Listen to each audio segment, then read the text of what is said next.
밤은 깊고 바람은 매서웠습니다.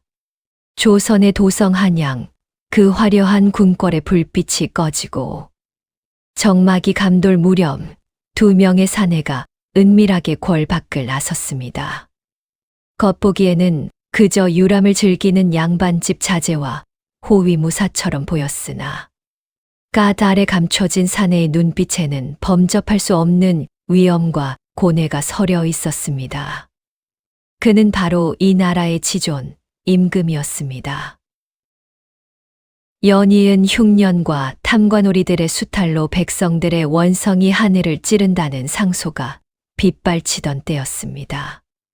임금은 조정 대신들의 입을 통해 듣는 보고가 아닌 백성들의 진짜 목소리를 듣고자 위험을 무릅쓰고 자맹을 결심한 것이었습니다. 그림자처럼 임금을 따르는 호위무사 장훈은 한시도 긴장을 놓지 못하고 주위를 경계했습니다. 그의 손은 언제든 검을 뽑을 수 있도록 검집 위에 머물러 있었고 매서운 눈초리는 어둠 속에서 움직이는 쥐새끼 한 마리까지 놓치지 않으려 번득였습니다. 전하, 밤 공기가 찹니다. 이만 환궁하시는 것이 좋겠습니다. 인적이 드문 곳은 위험할 수 있습니다. 장훈의 낮은 목소리에 임금은 씁쓸한 미소를 지으며 고개를 저었습니다. 아니다. 궁 안은 비단 이불로 따뜻할지 모르나 백성들은 이 추운 바람을 온몸으로 맞고 있지 않으냐. 내 오늘 저작거리 끝까지 가보지 않고서는 잠을 이룰 수 없을 것 같구나. 임금의 고집을 꺾을 수 없음을 아는 장훈은 그저 묵묵히 뒤를 따를 뿐이었습니다. 저작거리는 낮의 활기와는 전혀 다른 풍경이었습니다. 문을 닫은 상점들 사이로 집이 잃은 백성들이 멍석을 말고 웅크려 잠을 청하고 있었고 어디선가 들려오는 아이의 울음소리와 병든 노인의 기침 소리가 밤바람을 타고 끊임없이 귓가를 때렸습니다. 임금의 발걸음은 점점 무거워졌습니다. 자신이 다스리는 나라의 현실이 이토록 처참하다는 사실에 가슴 한 구석이 썩어 들어가는 듯한 통증을 느꼈습니다. 그렇게 얼마나 걸었을까요? 화려한 기와집들이 늘어선 북촌과 달리 다 쓰러져가는 초가집들이 다닥다닥 붙어있는 좁고 어두운 골목 어귀에 다다랐을 때였습니다. 가로등 하나 없는 칠흑 같은 어둠 속에서 기이한 기운이 임금의 발목을 잡았습니다. 그곳은 버려진 폐가들이 모여 있어 대낮에도 사람들이 지나가기를 꺼리는 음산한 곳이었습니다. 썩은 집 냄새와 곰팡이 냄새가 코를 찌르는 그 골목 구석에 작은 인기척이 느껴졌습니다. 임금이 걸음을 멈추고 시선을 돌리자 낡은 멍석 위에서 무언가가 꿈틀거렸습니다. 그것은 사람이었습니다. 아니, 사람이라기보다는 버려진 짐승에 가까운 몰골을 한 아주 작은 소녀였습니다. 엉겨붙은 머리카락은 빗질을 안 한 지 몇 년은 되어 보였고 때가 꼬질꼬질한 얼굴에는 흙먼지가 가득했습니다. 무엇보다 임금의 눈길을 끈 것은 아이의 눈이었습니다. 인기척을 느끼고 고개를 든 아이의 두 눈은 하얗게 탁해져 있었습니다. 앞을 보지 못하는 맹인이었던 것입니다. 뼈만 앙상하게 남은 손으로 허공을 더듬거리는 아이의 모습은 보는 이로 하여금 절로 측은지심을 불러일으키기에 충분했습니다. 임금은 안타까운 마음에 품 안을 더듬었습니다. 비록 많은 것을 줄 수는 없으나 엽전 몇 입이라도 쥐어주어 따뜻한 국밥 한 그릇이라도 먹게 하고 싶었습니다. 임금이 조심스레 다가가 엽전 꾸러미를 꺼내 들었습니다. 짤랑 하고 쇠끼리 부딪히는 소리가 정적을 깨고 울려 퍼졌습니다. 그 순간이었습니다. 죽은 듯이 앉아있던 아이가 벼락같이 손을 뻗었습니다. 엽전을 향한 손길이 아니었습니다. 아이의 앙상하고 차가운 손이 임금의 도포 자락을 덥석 움켜쥐었습니다. 그 힘이 어찌나 센지 임금이 휘청거릴 정도였습니다. 누구냐? 뒤에서 지켜보던 호위무사 장군이 기겁하여 달려들었습니다. 감히 임금의 옥체에 손을 대다니 이는 즉결 처형을 당해도 할 말이 없는 불경죄였습니다. 장군이 아이의 손목을 낚아채 비틀려는 찰나 임금이 손을 들어 장군을 제지했습니다. 멈춰라. 아이가 아니냐. 배가 고파 그런 것일게다. 임금은 부드러운 목소리로 아이를 달래려 했습니다. 아가, 이거 놓거라. 내 너에게 줄 돈을 꺼내려던 참이었다. 이걸로 맛있는 것을 사 먹거라. 하지만 아이는 도포 자락을 놓기는커녕 더욱 필사적으로 매달렸습니다. 그리고 고개를 들어 임금의 얼굴이 있을 허공을 향해 소름 끼치는 말을 내뱉었습니다. 가시면 안 됩니다. 아이는 마치 쇠를 긁는 듯한 거친 목소리로 중얼거렸습니다. 그 목소리에는 공포와 절박함이 가득 차 있었습니다. 무슨 소리냐? 가시면 안 된다니. 임금이 의아해하며 되묻자 아이의 입술이 파르르 떨리기 시작했습니다.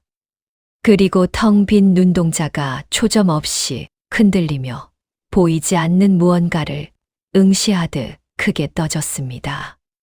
피 냄새가 납니다. 아주 비릿하고 역겨운 피 냄새가 진동을 해요. 피 냄새라니?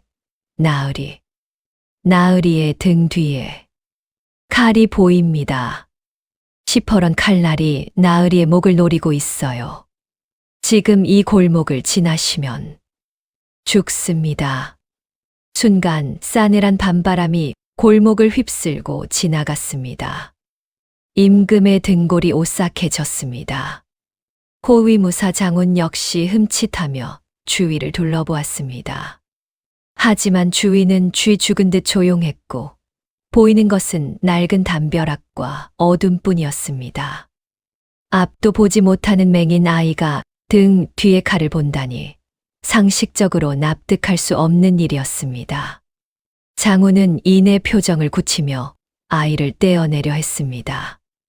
이런 미친 아이를 보았나? 어디서 흉한 소리를 짓거리는 게냐? 썩 비키지 못할까? 장군의 호통에도 아이는 요지부동이었습니다. 오히려 아이는 바닥에 무릎을 꿇고 임금의 다리를 끌어안으며 울부짖었습니다. 제 말이 거짓이 아닙니다. 놈들의 숨소리가 들려요. 쇠가 부딪히는 소리, 옷깃이 스치는 소리. 그들은 사람의 냄새가 나지 않습니다. 살귀사하고 애들의 냄새가 납니다. 제발 돌아가세요. 아이의 절규는 처절했습니다. 단순히 동량을 바라는 거지의 연기라고 하기에는 그 공포가 너무나 생생했습니다. 임금은 잠시 망설였습니다. 오늘 자맹은 철저히 비밀에 붙여졌습니다. 궁궐 내에서도 최측근 내관 한 명만이 알고 있는 사실이었습니다. 그런데 자객이라니, 만약 자객이 있다면 그것은 국 내부에 내통자가 있다는 뜻이 됩니다. 임금은 머릿속이 복잡해졌습니다. 하지만 한 나라의 임금이, 그것도 길거리 거지 아이의 헛소리에 놀라 가던 길을 멈추고 되돌아간다는 것은 체면이 서지 않는 일이기도 했습니다. 게다가 이 골목만 지나면 백성들이 모여 사는 빈민촌이 나오기에 임금은 그곳을 꼭 확인하고 싶었습니다. 허허, 내가 밤이 깊어 헛것을 느끼는 모양이구나. 걱정해 주는 마음은 고맙다만 우리는 갈 길이 바쁘다. 임금은 애써 태연한 척하며 아이의 손을 풀었습니다. 그리고 엽전 꾸러미를 아이의 손에 쥐어 주었습니다. 이걸로 따뜻한 곳에 가서 몸을 녹이거라. 임금과 장군은 아이를 뒤로 하고 다시 걸음을 옮겼습니다. 어둠 속으로 멀어지는 두 사람의 등 뒤로 아이의 비명 같은 외침이 다시 한 번 들려왔습니다. 안 돼, 죽어. 다 죽는다고. 쑥 냄새가 나는 놈들을 조심해야 해. 쑥 냄새. 임금은 그 마지막 말이 귓가에 맴돌았지만 걸음을 멈추지는 않았습니다. 그렇게 모퉁이를 돌아 완전히 어둠 속으로 들어섰을 때였습니다. 골목은 더욱 좁아졌고 양옆으로 높게 쌓인 담벼락이 시야를 가렸습니다.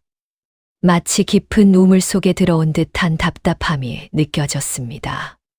장우는 본능적으로 검자루를 꽉 움켜쥐었습니다. 무인의 감각으로 느껴지는 살기사치. 그것은 아까 아이가 말했던 것과 똑같은 서늘하고 끈적한 기운이었습니다. 전하, 아무래도 기분이 좋지 않습니다. 왔던 길로 되돌아가는 것이. 장훈의 말이 채 끝나기도 전이었습니다. 휙, 퍽, 날카로운 파열음과 함께 무언가가 장훈의 삿갓을 스치고 담벼락에 박혔습니다. 그것은 표창이었습니다. 독이 발라져 있어 푸르스름한 빛을 띠는 암기 이름 모를 무기. 자객이다. 전하, 피하십시오. 장훈이 소리치며 임금을 몸으로 막아섬과 동시에 담벼락 위에서 검은 그림자들이 쏟아져 내렸습니다. 하나, 둘, 셋, 넷. 무려 6명이었습니다. 그들은 소리 없이 착지하여 순식간에 임금과 장훈을 포위했습니다.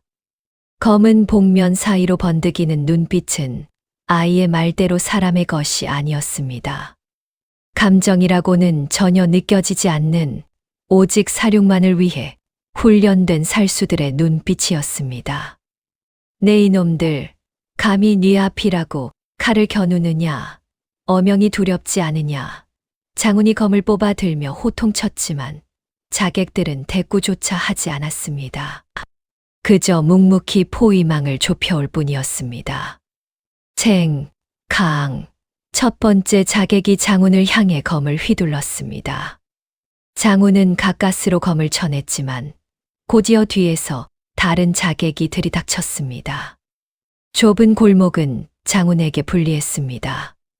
긴 검을 휘두르기에 공간이 턱없이 부족했고 무엇보다 임금을 지키면서 싸워야 했기에 움직임이 자유롭지 못했습니다. 임금은 뒷걸음질 치며 벽에 등을 기대었습니다. 심장이 터질 듯이 뛰었습니다. 아까 그 아이의 말이 맞았던 것입니다. 피 냄새가 진동한다는 그 말은 비유가 아니라 다가올 현실에 대한 예언이었던 것입니다. 전하, 어서 도망치십시오. 이놈들은 보통 내기가 아닙니다. 장훈은 팔뚝에 칼을 스쳐 피를 흘리면서도 맹렬히 칼을 휘둘렀습니다. 그러나 자객들의 실력은 상상 이상이었습니다. 그들은 조직적으로 움직이며 장훈의 체력을 갉아먹고 있었습니다. 하나를 베면 둘이 덤벼들고 둘을 막으면 셋이 틈을 노렸습니다.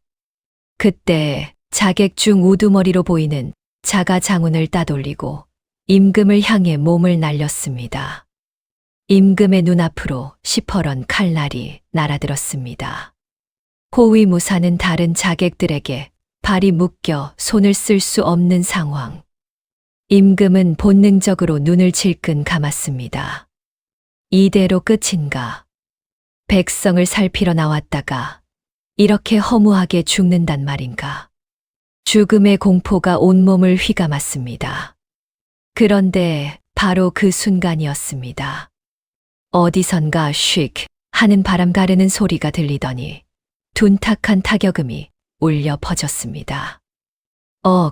임금을 내려치려던 자객이 외마디 비명을 지르며 비틀거렸습니다.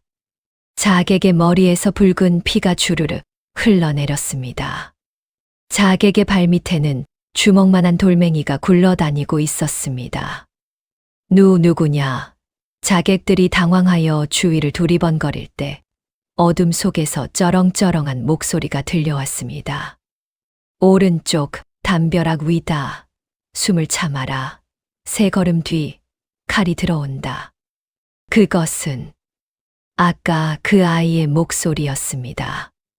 놀랍게도 아이는 낡은 처마 끝에 위태롭게 매달려 치마폭에 가득 담아온 돌멩이를 던지고 있었습니다. 앞이 보이지 않는 아이가 어떻게? 아이는 눈을 감은 채 고개를 이리저리 돌리며 소리에 집중하고 있었습니다. 바람 소리가 갈라진다. 놈은 왼손잡이다. 왼쪽을 쳐라. 아이의 외침은 정확했습니다. 아이는 자객들의 옷자락이 스치는 소리, 발을 디디는 미세한 진동, 그리고 그들이 내뱉는 숨소리만으로 위치와 동작을 파악하고 있었던 것입니다. 장우는 순간적으로 아이의 외침을 따랐습니다. 아이가 왼쪽이라고 외치면 왼쪽으로 칼을 휘둘렀고, 숙여요 라고 외치면 즉시 몸을 낮췄습니다. 그러자 거짓말처럼 자객들의 칼날이 허공을 가르고 장훈의 검은 자객들의 빈틈을 정확히 파고들었습니다. 퍽, 퍽. 아이의 돌팔매질도 멈추지 않았습니다. 비록 눈은 멀었으나 아이가 던지는 돌은 백발백중이었습니다. 자객이 칼을 치켜들면 손목을 맞추고 도망치려 하면 무릎을 맞췄습니다. 그것은 단순한 투석이 아니었습니다. 수천 번, 수만 번 어둠 속에서 소리만 듣고 연습한 달인의 경지였습니다. 이 망할 년이 화가 난 자객 하나가 표창을 꺼내 아이를 향해 던졌습니다. 위험해. 임금이 소리쳤지만 아이는 피하지 않았습니다. 아니, 피할 필요가 없다는 듯 고개를 살짝 기울였습니다. 표창은 아이의 귀 옆을 스쳐 기둥에 박혔습니다. 아이는 표창이 날아오는 바람 소리만으로 궤적을 읽어낸 것입니다. 나는 냄새로 너희를 본다. 너희 몸에서 나는 그 역겨운 쑥 냄새. 5년 전 우리 아버지를 죽일 때 났던 바로 그 냄새야. 아이는 악을 쓰며 돌을 던졌습니다. 그 작은 몸에서 뿜어져 나오는 분노와 한흔은 골목을 압도했습니다. 아이의 기세에 눌린 자객들은 당황하여 대형이 무너졌고, 기회를 놓치지 않은 장우는 마지막 남은 힘을 짜내어 자객들을 하나둘 쓰러뜨렸습니다. 마침내 마지막 자객까지 바닥에 쓰러지자 골목에는 거친 숨소리만이 가득 찼습니다. 피비린내가 진동하는 참혹한 현장. 임금은 떨리는 다리를 진정시키며 천천히 아이가 있는 곳을 올려다보았습니다. 아이는 처마 밑에 주저앉아 헐떡이고 있었습니다. 돌을 쥐었던 손은 찢어져 피투성이가 되어 있었고 얼굴은 땀과 눈물로 뒤범벅이었습니다. 임금은 다가가 아이를 안아내렸습니다. 깃털처럼 가벼운 몸이 임금의 품에서 바들바들 떨고 있었습니다. 얘야, 내가 나를 살렸구나. 도대체 너는 누구냐? 어찌하여 눈도 보이지 않는 몸으로 이런 무모한 짓을 했느냐? 임금의 따뜻한 목소리에 긴장이 풀린 아이는 서러운 울음을 터뜨렸습니다. 아바마마. 아니, 나으리. 무사하셔서 다행입니다. 정말 다행입니다. 아이는 임금의 옷자락을 부여잡고 오열했습니다. 저는 5년 전 영모죄를 뒤집어 쓰고 돌아가신 전체 내금 의장 김윤의 딸 연희옵니다. 내금 의장 김윤. 임금은 소스라치게 놀랐습니다. 김윤은 5년 전 임금을 암살하려 했다는 누명을 쓰고 참수당한 충신이었습니다. 당시 임금은 그가 역적이라는 증거가 너무나 명백하여 어쩔 수 없이 처형을 명했지만 마음 한구석에는 늘 의구심과 미안함을 가지고 있었습니다. 그런데 그의 하나뿐인 딸이 거지가 되어 눈까지 먼 채로 자신을 구하다니. 아비는 죽어가면서도 오직 전하의 안위만을 걱정하셨습니다. 역적놈들은 특유의 독초인 천년 쑥을 태워 칼을 닦는 버릇이 있다고 그 냄새를 기억하라고 하셨습니다. 놈들이 언젠가 다시 전하를 노릴 것이니 그때는 내가 아비를 대신해 전하를 지켜야 한다고. 그래서였습니다.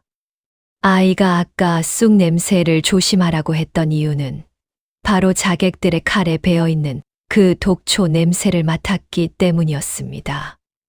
아비가 죽고 집안이 멸문지화미에만 쯔호어를 당한 뒤 아이는 홀로 살아남아 거리의 거지가 되었습니다. 충격으로 시력을 잃었지만 아이는 포기하지 않았습니다. 언젠가 나타날 자객들을 찾기 위해 5년이라는 긴 시간 동안 어둠 속에서 후각과 청각을 갈고 닦으며 기다려온 것입니다. 오직 아버지의 유언을 지키고 임금을 구하기 위해서 말입니다.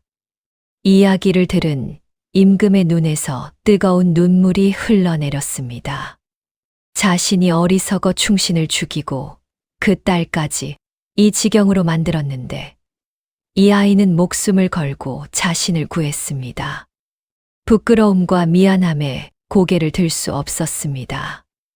임금은 피투성이가 된 아이의 손을 자신의 얼굴에 갖다 대었습니다. 미안하다. 내가 죄인이다. 내 눈이 멀쩡한 것이 아니라 내 마음의 눈이 나보다 1000배는 더 밝구나. 내 너의 충심을 그리고 내 아비의 억울함을 반드시 풀어주마. 임금은 그 자리에서 자신의 골룡포를 벗어 아이를 감싸 안았습니다. 그리고 밤하늘을 향해 맹세했습니다. 날이 밝는 대로 조정의 모든 간신배를 척결하고 이 아이의 눈물을 닦아주겠노라고. 밤은 이제 끝나가고 있었습니다. 동쪽 하늘에서 희미하게 여명이 밝아오고 있었습니다. 그것은 어둠 속에 갇혀있던 진실이 드러나고 새로운 세상이 열리는 서막과도 같았습니다. 새벽녘에 찬 공기가 가라앉고 동쪽 하늘이 붉게 물들기 시작했습니다. 도성문이 열리는 북소리가 둥둥 울려 퍼질 때 궁궐의 수문장들은 눈을 의심해야 했습니다. 멀리서 걸어오는 이는 분명 지존하신 임금과 호위무사 장군이었습니다. 헌데 임금의 모습이 평소와 달랐습니다. 갓은 벗겨져 있고 도포 자락은 흙투성이었으며 무엇보다 임금의 등에는 꼬질꼬질한 거적대기를 쓴 자그마한 아이가 엎여 있었기 때문입니다. 전하, 이게 어찌 된 일이옵니까? 수문장과 내관들이 기겁하여 달려 나왔습니다. 그들은 아이를 대신 받아 업으려 했으나 임금은 고개를 저으며 단호히 거절했습니다. 물러서라. 이 아이는 내 딸이다. 내 등에 업힐 자격이 차고도 넘치는 귀한 몸이니라. 임금의 등 뒤에서 잠들어 있던 연희의 몸에는 임금의 상징인 붉은 골룡포가 이불처럼 덮여 있었습니다. 세상에서 가장 비천한 거지 소녀가 세상에서 가장 존귀한 왕의 옷을 덮고 왕의 등에 엎여 궁으로 들어가는 모습. 그것은 그 자체로 거대한 파격을 예고하는 장면이었습니다. 궁에 도착하자마자 임금은 가장 따뜻하고 볕이 잘 드는 전각에 연희를 눕히게 했습니다. 그리고 당대 최고의 명의인 어의를 호출했습니다. 이 아이를 살려라. 무슨 수를 써서라도 이 아이의 찢어진 손발을 치료하고 잃어버린 빛을 되찾아 주어라. 만약 이 아이가 잘못된다면 짐은 평생 너희를 용서치 않을 것이다. 임금의 서리빨 같은 언명의 내의원은 비상이 걸렸습니다. 온갖 귀한 약재가 다려지고 침과 뜸이 준비되었습니다. 임금은 정사를 돌보는 틈틈이 연희가 누워있는 방을 찾았습니다. 고열에 시달리며 헛소리를 하는 아이의 이마에 물수건을 올려주는 임금의 모습은 영락 없는 아비의 모습 그 자체였습니다. 샵 제여 서장 속 향기와 심판 3천. 한편 조정에서는 피비린내 나는 숙청이 시작되었습니다.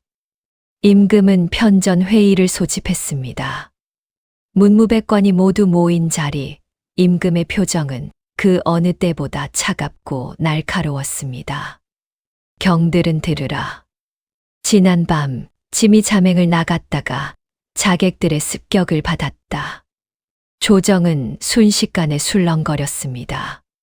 대신들은 서로 눈치를 보며 웅성거렸습니다. 전하, 옥체는 간 건 아시옵니까? 어떤 천인공노할 무리가 감히. 임금은 손을 들어 좌중을 조용히 시켰습니다. 그리고는 옥좌 옆에 놓인 작은 향로를 가리켰습니다. 그 향로에서는 독특하고 비릿한 냄새가 피어오르고 있었습니다. 바로 연희가 말했던 그 천년 쑥의 향이었습니다. 짐을 공격한 자객들의 칼에서 이 냄새가 났다. 이것은 북방의 오랑캐들이나 쓰는 독초의 냄새지. 헌데 이상하구나. 궁궐 깊숙한 곳에 있는 누군가의 옷자락에서도 이와 똑같은 냄새가 나는 듯하여 말이다. 임금의 시선이 한 신하에게 꽂혔습니다. 그는 병조판서였습니다. 평소 충신인 척하며 임금의 눈과 귀를 가리던 자, 그리고 5년 전 충신 김윤에게 누명을 씌워 죽인 장본인이기도 했습니다. 병판, 앞으로 나오라. 병조판서가 떨리는 다리를 이끌고 앞으로 나섰습니다. 그는 짐짓태연한 척했으나 이마에는 식은땀이 송글송글 맺혀 있었습니다. 전하, 어찌 저를 의심하시나이까? 소신은 억울하옵니다. 임금은 천천히 단 아래로 내려와 병조판서의 코앞에 섰습니다. 그리고 그의 솜의 자락을 들어 냄새를 맡는 신용을 했습니다. 호, 자네는 쑥을 참 좋아하는가 보군. 자네의 집 마당에 자객들을 키우는 비밀 훈련장이 있다는 제보를 이미 받았네. 그리고 그곳에 이 독초가 지천으로 널려 있다는 것도 말이야. 사실 제보는 없었습니다. 임금의 기지였지요. 하지만 제발 저린 병조판서는 그 말에 털썩 주저앉고 말았습니다. 전하, 죽여주시옵소서. 그것이 아니라. 그의 자백은 곧 파멸을 의미했습니다. 임금은 불호령을 내렸습니다. 네 이놈, 5년 전에는 충신을 죽이더니 이제는 임금까지 시해하려 들었구나. 여봐라, 당장 이 역적놈을 하옥하고 그와 결탁한 무리를 모조리 색출하여 엄벌에 처하라. 추상 같은 호령과 함께 금군들이 들이닥쳐 역적들을 끌고 나갔습니다. 끌려가는 그들의 비명 소리가 골담을 넘었으나 백성들은 그 소리를 듣고 오히려 만세를 불렀습니다. 5년 묵은 체증이 내려가는 순간이었습니다. 역적들이 처단되고 군궐의 평화가 찾아올 무렵 역적들이 처단되고 군궐의 평화가 찾아올 무렵 긴잠에서 깨어났다는 것이 들려왔습니다. 하지만 아이는 여전히 앞을 보지 못했습니다. 독한 열병의 후유증과 여전히 앞을 보지 영양실조 탓에 독한 열병의 후유증과 오랜 영양실조 탓에 시신경이 고개를 저으며 말했습니다. 때문입니다. 전하, 어인은 고개를 저으며 말했습니다. 시력을 회복하기는 어려울 듯하옵니다. 송구하옵니다만 기력이 너무 시력을 회복하기는 약발이 어려울 듯하옵니다. 기력이 너무 쇠하지 않았습니다. 약발이 받지 않습니다. 아니다. 저 아이는 포기하지 않았습니다. 세상을 보는 아이다. 아니다. 반드시 눈도 뜰 수 있을 것이다. 세상을 보는 아이다. 임금은 전국의 명약을 다 눈도 뜰 수 있을 것이다. 심지어 자신이 임금은 전국의 명약을 다 기도를 올리기까지 심지어 했습니다. 자신이 직접 산신에게 기도를 올리기까지 했습니다. 어느 화창한 봄날 전강마루에 앉아 바람 소리를 듣고 있던 화창한 봄날 전강마루에 앉아 바람 소리를 듣고 있던 연희의 눈앞에 처음에는 그저 뿌연 안개 같던 세상이 점차 형체를 갖추기 시작했습니다. 그저 뿌연 안개 같던 세상이 흩날리는 점차 형체를 갖추기 시작했습니다. 자신을 걱정스럽게 바라보고 있는 한 중년 사내의 얼굴, 자신을 걱정스럽게 바라보고 있는 걱정이 가득한 중년 사내의 얼굴, 따뜻한 눈빛을 주름진 눈가에는 걱정이 가득하고 따뜻한 눈빛을 가진 사내. 연희의 입에서 가느다란 목소리가 흘러나왔습니다. 연희의 입에서 가느다란 목소리가 흘러나왔습니다. 아이의 탁했던 눈동자, 자신의 귀를 자신의 모습이 비치고 있었기 아이의 탁했던 눈동자에 초점이 잡히고 모습이 생기가 돌기 시작한 그 눈동자.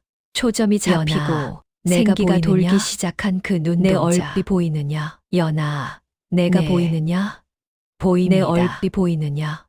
아주 따뜻하게 생기셨습니다.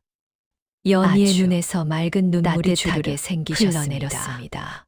연희의 5년 만에 다시 본 세상은 너무나 눈부셨습니다. 5년 만에 그 세상의 중심에는 너무나 자신을 딸처럼 아니 딸보다 그 세상의 중심에는 임금이 자신을 딸처럼 아니 딸보다 더 귀하게 여기는 임금이 서 있었습니다. 고맙다. 임금은 와라가 아이를 끌어안았습니다. 내가 고맙다. 나를 다시 살렸구나. 고맙다. 궁궐 안의 모든 상궁과 내가 나를 다시 살렸구나. 눈물을 훔쳤습니다. 궁궐 안의 모든 상궁과 어두운 골목에서 떨던 거지 소녀가 공주가 되고 잃어버린 어두운 골목에서 떨던 거지 기적 같은 이야기는 순식간에 잃어버린 빛을 도성 전체로 퍼져나갔습니다. 이 기적 같은 이야기는 샵의 에필로그 마음의 눈 전체로 퍼져나갔습니다. 세월은 흘러 샵의 에필로그 마음의 어엿한 여인이 되었습니다. 세월은 흘러 임금의 양녀가 된 그녀는 어엿한 여인이 되었습니다. 공주라 불렸습니다. 임금의 양녀가 된 그녀는 밝은 눈을 가진 공주라는 뜻이라 불렸습니다. 비록 한때는 밝은 눈을 가진 공주라는 뜻이지요. 그녀는 누구보다 비록 백성들의 앞을 보지 못했지만 눈을 가졌습니다. 그녀는 누구보다 백성들의 아픔을 잘 보는 눈을 백성들의 소리를 전하는 조언자가 되었습니다. 그녀는 늘 임금의 곁에서 가뭄이 들면 누구보다 먼저 조언자가 되었을 청했고 억울한 자가 누구보다 먼저 그 사연을 끝까지 들어주었습니다. 억울한 자가 있으면 사람들은 말했습니다. 그 사연을 끝까지 들어주었습니다. 임금님이 자맹을 나가 얻은 사람들은 말했습니다. 단순히 목숨 하나가 아니라 자맹을 조선의 미래를 밝힐 등불이었다고 단순히 목숨 하나가 아니라 바람이 차가운 미래를 밝힐 등불이었다고 벌 담장 너머로 은은한 쑥 바람이 차가운 날이면 향긋한 매화 벌 담장 너머로 은은한 쑥 향기가 그것은 아마도 향긋한 매화 향기가 난다고 세상을 사랑했던 명한 공주의 넋이 머물고 있기 때문이 아닐까요? 세상을 사랑했던 명한 공주의 현혹되어 머물고 있기 진실을 보지 못하는 요즘 세상 보이는 것에 현혹되어 어쩌면 우리에게 정말 필요한 것은 요즘 눈의 시력이 아니라 어쩌면 우리에게 정말 필요한 것은 그름을 시력이 아니라 진심을 알아볼 수 있는 마음의 눈일지도 모릅니다. 지금 여러분의 등 뒤에는 마음의 눈일지도 모릅니다. 혹시 누군가의 여러분의 등 뒤에는 무엇이 있나요? 보이지 않는 곳에서 혹시 여러분을 지켜주고 따뜻한 시선이 한번 돌아보시기 바랍니다. 곳에서 여러분을 지켜주고 있지는 않은지 한번 돌아보시길 바랍니다. 눈먼 꼬마 점쟁이였습니다. 오늘의 이야기 긴 이야기 들어주셔서 꼬마 점쟁이였습니다. 긴 이야기 들어주셔서 감사합니다.